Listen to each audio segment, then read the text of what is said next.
Well, I guess we're deep, deep into the weeds, and that means this is Radio Entrepreneurs. My name is Jeffrey Davis. Thanks to our hosts again, MTP Software. Great job with this studio. And my co-pilot for all of this is the one, the only, high flyer, Walter J. Sullivan from the law office of Walter J. Sullivan Jr. How's the song go? High fly, touch the sky. What we gonna do when the whatever? No. I don't know that one, but boy, oh boy. I was flying high You're that moving day. high. And let's see if I get this right. Our next guest, Christopher Dinan, Nailed it. founder, Fortified Growth Management. Wow. Yep. So tell us about FJD. M. M. Almost. Close. Well, I'd use your initials from the email. Sorry. So we are a cannabis cultivation technologies company. We're focusing on developing an automated aeroponic cultivation platform, scalable from 10,000 square feet all the way up to the large facilities we can imagine. So right now, we're working on prototyping, proving out concepts, really understanding everything, and scaling the business. How did you get involved? So, Besides growing in Pittsfield.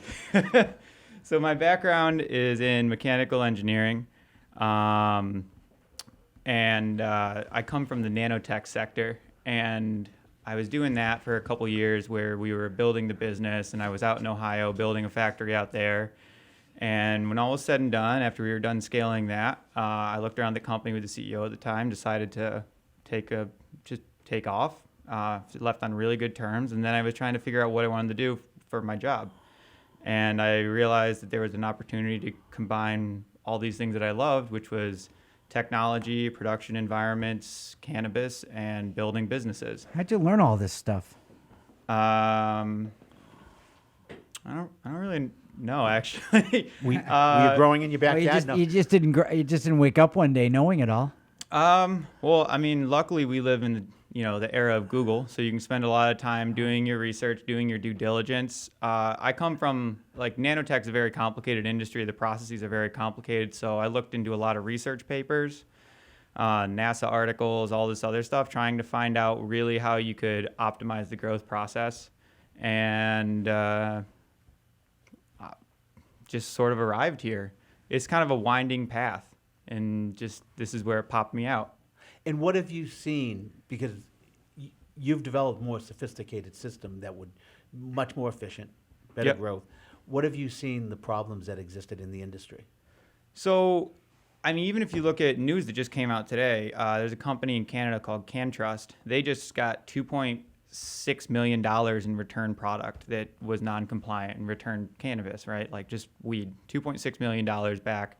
So if you want to develop a really good brand, you need product consistency, you need product quality, and you need all of these things. But you also need to really think about your costs, because, the biggest competitor to the cannabis industry is the illicit cannabis industry. It's still really strong.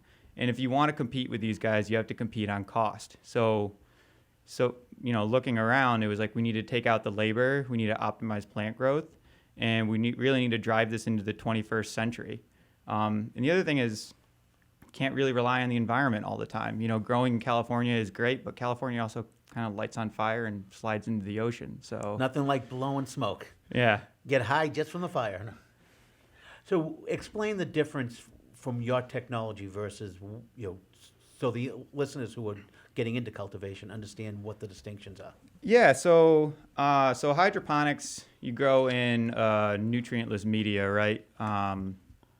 The little grow cubes, or you can use soil, the rock wool cubes. With aeroponics, you just grow in air, and we use high-pressure misting systems to keep the roots consistently wet. And the advantage of this, though, is that you can deliver different nutrient mixtures, and you can deliver different gases. So you can essentially give the plants an environment that only has what they want, and you can remove everything else. So you can just give them a very specific gas environment for the roots with very specific nutrients, and you can essentially just let them run away. You can controlling the outcome in some respects, a lot of respects. Yeah. We've been speaking with Christopher Dinan, founder of Fortified Growth Management, with Walter J. Sullivan Jr. It's just interesting, Walter, about how all the technology is now taking over the whole cannabis industry. It's not just, your dad's old pot shop. Well, yes, and that's, Jeffrey, that's true. You know, people are used to growing down this basement. This isn't that type of industry, and when you're growing to scale. All right, people I know, I went to a party this summer, I won't mention where there was cannabis growing all over the backyard.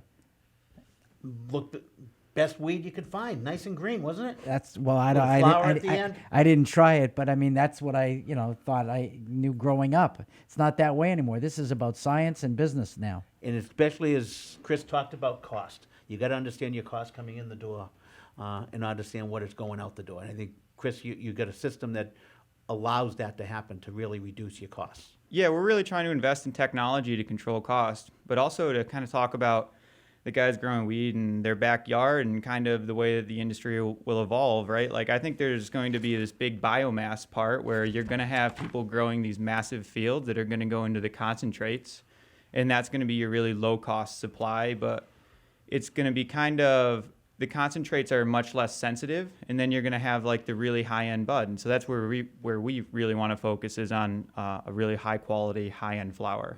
And I think that becomes part of the issue, is that it's throughout the whole system, whether it's concentrate or flower. Yeah. It's better to have a better product, but you potentially see the lower product going into concentrates, you might be able to hide it. But I think you see a lot of people looking both on the flower and the concentrates to try to develop a high-valued product. We have issues of what the THC content is, but that's something you can also work with in helping them develop something that meets the requirements of the state. Yeah, you can totally do it. It's just all about being able to control the variables, and you end up with a big nature versus nurture argument. And so a large sector of the industry is really betting on the genetics part. And then you have other companies that are really betting on the environmental control. And then you have, even the third part that's really betting on synthetics. So medical cannabinoids is going to be a really cool thing to come forward too. Christopher, what did you do before this? I was a mechanical engineer. Oh, that's how you figured it all out. Yeah, so I have a degree in mechanical engineering from UMass. I had a brief stint in the nuclear energy sector doing research. And you still have all your hair. Yeah. I left It's not his. Yeah, I left the nuclear sector pretty quickly. I wasn't a big fan of it. They designed all of those plants in the 70s, and I was like, Jesus, this is kind of scary, actually. And then I ended up in nanotech, and there we were scaling really difficult, complicated processes. We took it from a tube furnace on a bench, so like a little thing like this, to a factory out in Ohio. We did that in 5 years. And so I just was looking for another process to scale, hopefully one that wasn't as difficult as carbon nanotube growth, because that was kind of terrible. Can you put nanotechnology into simple terms? Yeah, they're really small structures. Let me see, how do I explain it? So you got a piece of plywood, right? So what we did at our last company is if you have a piece of plywood, it's made up of all the different sheets, and the sheets will start to separate. And so what we did, I'm not there anymore, is we would just put little nanostructures between all the different layers of parts that were made. And it was kind of like just drilling a ton of screws through a piece of plywood. It just stopped them from separating. Interesting. Chris, if somebody was looking for you from Fortified Growth Management, how would they find you?